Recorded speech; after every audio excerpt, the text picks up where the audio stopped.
তো ভদ্রমহিলার প্রশ্নের বিষয় হলো, বলতেছে হুজুর আমার জানার বিষয় হলো এই যে আমি আরেক রুমে গিয়ে ঘুমালাম, এতে কি আমার স্বামীর অধিকার নষ্ট করলাম কিনা।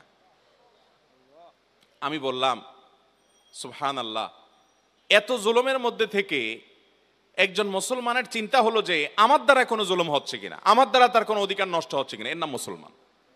এটা হলো খাঁটি মুসলমানের আলামত।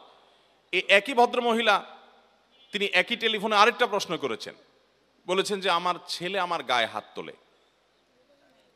ভয়ঙ্কর একটা ব্যাপার, যেখানে যেখানে মা বাবার সামনে শরীরের ময়লা ধুলাবালি ঝাড়ি দেওয়াটাও রীতিমতো তাদের প্রতি অবাধ্যতার সামিল, গুনাহের সামিল। কোন কোন সাহাবী সেই মন্ত্রী বলেছেন, সেখানে মার গায়ে হাত তোলে এক কুলাঙ্গার সন্তান।